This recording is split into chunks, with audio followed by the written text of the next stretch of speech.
Me kthehemi në studio, të flasim tani për zhvillimet rajonale dhe ndërkombëtare, specifikisht duke nisur me vizitën e pritshme të sekretarit të përgjithshëm të NATO-s në Kosovë, Mark Rutte, për diskutuar. Unë kam lidhje drejt për drejt analistin Lulzim Veliu. Lulzim, shumë faleminderit që jemi ne kënaqësi të bisedojmë. Përshëndetje, faleminderit për ftesën. Mirë, Lulzim, vizita e shefit NATO-s vjen mes një paqartësie të madhe sa i takon raporteve mes Shteteve të Bashkuara dhe Europës. Çfarë të bën përshtypje dhe çfarë mesazhesh mund të jepen? Unë mendoj se vizita e shefit të NATO-s, ku do të qoftë ajo, ka të bëjë gjithmonë me çështje sigurie. Një gjë e tillë është edhe me Kosovën, pra nuk e përjashton atë, pra është e njëjta si në çdo vend tjetër të vendeve antare, apo edhe vendeve pretendente për të qenë një ditë antare e NATO-s, në të cilën situatë pra është Kosova tani. Është një fakt mëse i vërtet se jemi në një fazë turbullirash, në një fazë që nuk kemi qenë asnjëherë, edhe nuk e besoj se e kemi kaluar apo përjetuar gjërat e tilla dhe nuk mund të harrohen aq shpejt. Pra që nga ardha në krye të Shtetit të Bashkuara të Amerikës së presidentit Trump shihet qartë një lëvizje që tani më kanoset rreziku për gjithkund. Të gjitha vendet me fuqi më të vogël ushtarake apo mbrojtëse e nuk e ndihen më veten të sigurt siç ishte në kohën e ish-presidentit të Biden apo edhe presidentat të tjera të Amerikës, pasi që veprimet e presidentit aktual Trump sikur po e prishin një rend botror, sikur po e prishin parimin e ruajtjes së kufive, parimin e pranimit dhe njohjes se cili do vend qoftë pa marrë parasysh nga madhësia dhe fuqia e tij. Pra veprimet e tilla sikur janë duke shkuar kundër interesave të përgjithshme dhe po shkaktojnë një kaos të papar. Shihet qartë, sidomos pas vendimit që Shtetet e Bashkuara të Amerikës nuk do ta mbështesin po flasim ushtarakisht apo thënë me ndihmë financare ushtrinë ukrainase në luftën kundër Rusisë, por edhe ndalesa e dhënies së informacioneve nga shërbimet informative dhe shihet se tani më Ukraina është në një terr të plot informativ e si rrjedhoi e gjithë kësaj kemi sulme të pandalshme dhe të furishme të Rusisë kundër Ukrainës. Mirë po nuk është vetëm Ukraina. Këtu kemi edhe problematika të tjera të cilat vijnë si pasojë e veprimeve të politikave jo të mira që udhëhiqen nga presidenta amerikane. Pra është rasti edhe me Sirinë, pra forcat e Asadit u rikthyen dhe e pam se çfarë masakre, mund të themi lirisht masakre u shkaktuar në ditët e fundit në Siri. Pra janë forcat që kryesisht mbështeten nga Rusia, kur vjet një gjendje se Asadi tani më është në një themi narrativ, pra ai ruhet dhe sigurohet vetëm në Rusi, pra atje nga edhe vjen mbështetja e forcave të tij që tani më janë ngritur kundër qeverisë aktuale siriane. Ndërkohë, se takon Mark Rutte do të ketë në një konferencë përbashkët me presidenten Vjosa Osmani. Duket sikur ndërkombëtarët kanë një qasje më pozitive në raport me presidenten sesa me kryeministrin. Kjo është dëshmuar edhe në raste të tjera. Ju pëlqen qëndrimi disi më i moderuar i Osmanit në raport me çështjet ku kanë patur diferenca Kurti dhe ndërkombëtarët? Si mund ta interpretojmë? Po, me thënë të drejtën, qasja e Kurtit kundrejt ndërkombëtarëve ka qenë me një ton pak më të lartë, pak më agresiv, pak domethënë që ka shfaqur një vendosmëri të fuqishme se ne jemi të zot, mbrojmë sovranitetin, kërkojmë sovranitetin, e një gjë e tillë me sapo shihet nuk është pranuar aq mirë nga vendet e NATO-s, që vetëm me vendet e NATO-s, por edhe partnerët tanë strategjik.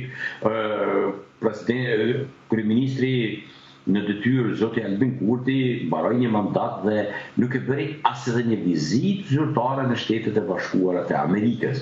Pra është hera e parë që një kryeministër kalon një mandat të plotë dhe nuk ka një vizitë zyrtare apo nuk pritet nga zyrtarët amerikanë. Pra është i pari rast.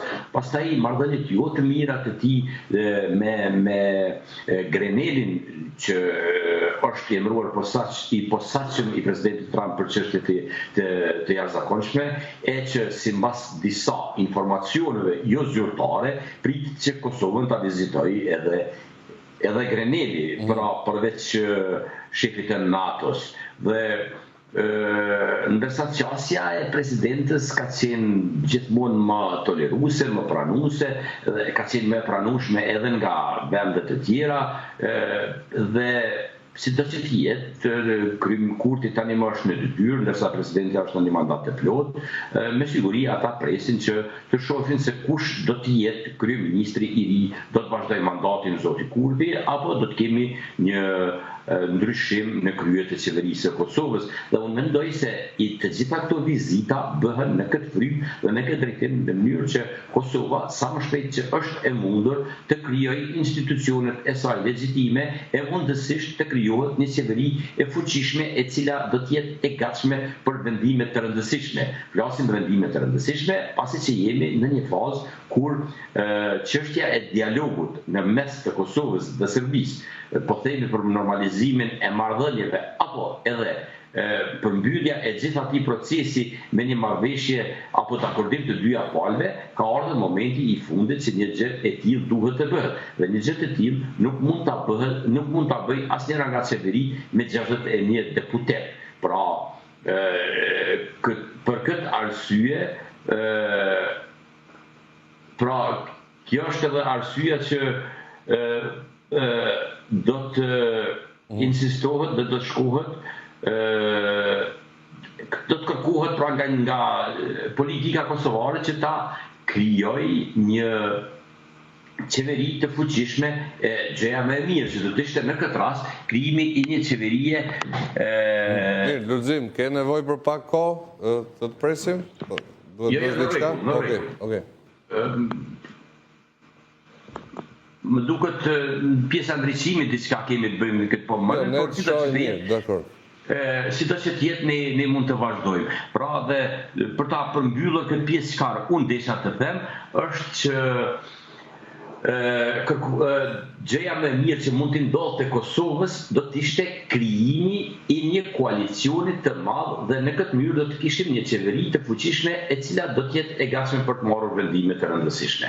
Ndërkohë, se takon edhe po themi ecërisë së mëtejshme dhe ide se mund vizitohet Kosova dhe nga Grenelli, mund të presim një trajtim të ngjashëm me Ukrainën në rast se nuk zbatohen kërkesat amerikane?